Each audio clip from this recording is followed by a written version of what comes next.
Hey, what's up guys? Welcome back to the channel. Today we're diving into something I'm super passionate about, the truth about capitalism and why the rich keep getting richer.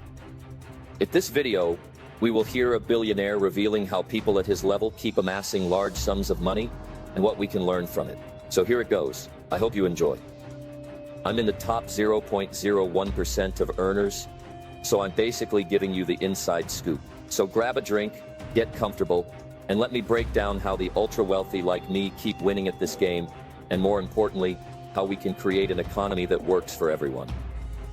So here's the thing: you ever wonder how the rich just keep getting richer every single year? It's not because we suddenly got smarter or started working harder.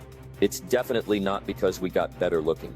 It all comes down to one thing: economics, but not just any economics, a specific brand called neoliberal economics. Here's the dirty secret most people don't talk about. There was a time when economists actually worked for the public good, but nowadays, they're basically working for big corporations and billionaires. Think about it. Whenever someone suggests raising taxes on the wealthy, what happens? Economists jump in warning it'll kill growth. Want to regulate powerful corporations? Oh no, that's inefficient. How about raising wages for workers? That'll definitely kill jobs. And the results speak for themselves. In the last 30 years, the top 1% in America has gained $21 trillion, while the bottom 50% has lost $900 billion. That's not a typo. Meanwhile, middle-class families are struggling on wages that haven't really changed in 40 years. And what's the economist's solution? More of the same policies that caused the problem. It's absolutely wild when you think about it. So what do we do about this? I think it's crystal clear. We need a completely new approach to economics. Economics is called the dismal science for good reason. Despite all the fancy math, it's not really a science at all. More and more academics and real-world practitioners are realizing that neoliberal economic theory is dangerously wrong. All the growing crises we're seeing, rising inequality, political instability, these aren't accidents. They're the direct result of decades of bad economic theory. Here's the bombshell. The economics that made me rich isn't just wrong, it's completely backwards. The truth? It isn't capital that creates economic growth. It's people. It isn't self-interest that promotes public good. It's reciprocity. And it isn't competition that produces prosperity. It's cooperation. An economics that isn't just or inclusive can never sustain the kind of cooperation we need for a modern society to thrive. It just doesn't work. So where did we go wrong? The fundamental assumptions behind neoliberal economics are just flat out false. Let me break down some of these mistaken assumptions. Assumption number 1. The market is an equilibrium. First up, there's this idea that the market is an efficient equilibrium system. This basically means if one thing goes up, another must go down. Let me give you a real example from my hometown.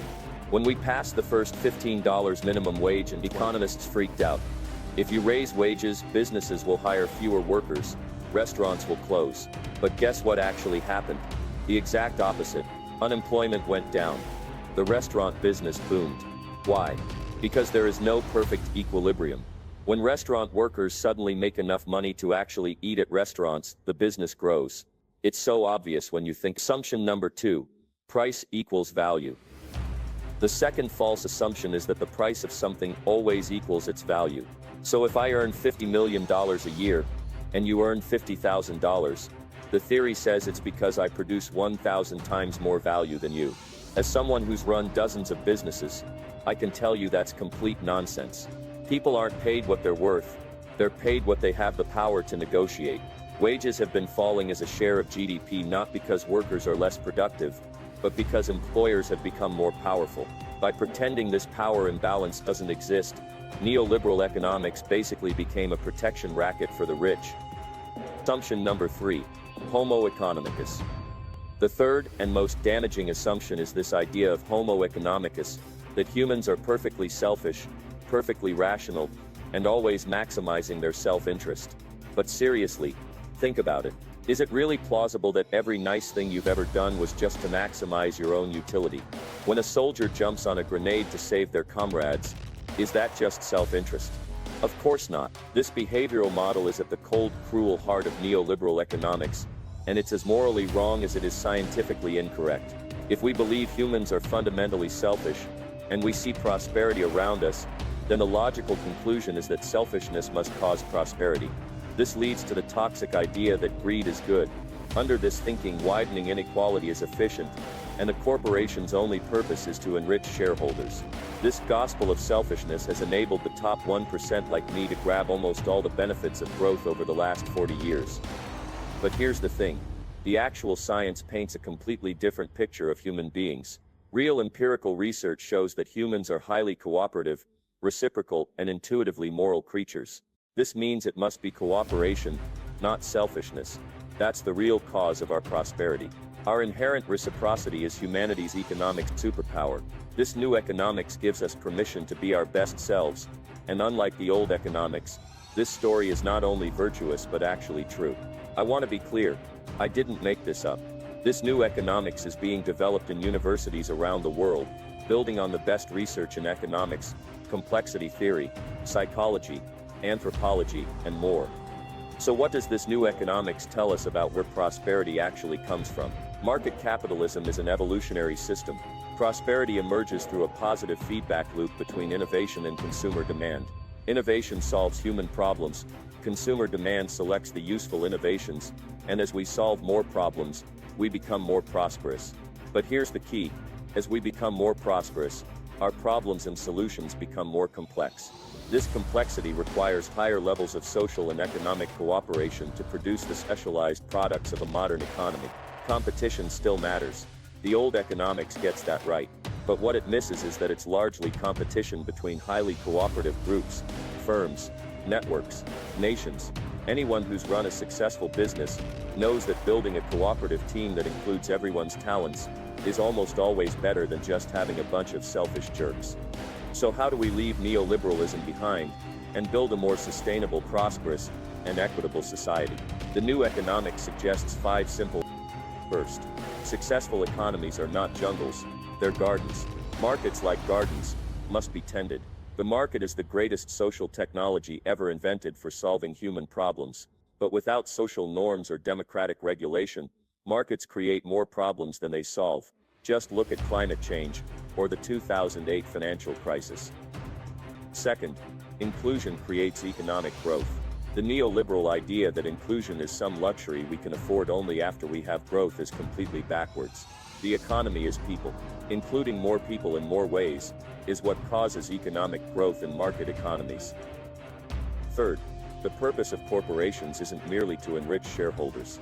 The greatest grift in contemporary economic life is the idea that the only purpose of a corporation is to enrich executives and shareholders. The new economics insists that the purpose of the corporation is to improve the welfare of all stakeholders, customers, workers, community, and shareholders alike. Fourth, greed is not good. Being rapacious doesn't make you a capitalist, it makes you a sociopath. In an economy as dependent on cooperation as ours, sociopathy is as bad for business as it is for society. Fifth, and finally, unlike the laws of physics, the laws of economics are a choice. Neoliberal economic theory has sold itself as unchangeable natural law, when it's really just social norms and constructed narratives based on pseudoscience. If we want a more equitable, prosperous, and sustainable economy, if we want high-functioning democracies and civil society, we must have a new economics. And here's the good news. If we want a new economics, all we have to do is choose to have it. Look, I know some people might ask, if you hate the system so much, why don't you just give away all your money and join the 99%? I get that question a lot. I could do that, but it wouldn't make much difference. Instead, I've found a strategy that works literally 100,000 times better. Using my resources to build narratives and pass laws that require allow rich people to pay taxes and pay workers better. For example, that $15 minimum wage we developed has now affected 30 million workers. That's the kind of impact that creates real change. So that's my take on how we fix this broken system. If you found this helpful, smash that like button, subscribe for more content breaking down economic myths, and let me know in the comments what economic topic you want me to cover next. Thanks for watching, and I'll see you in the next video.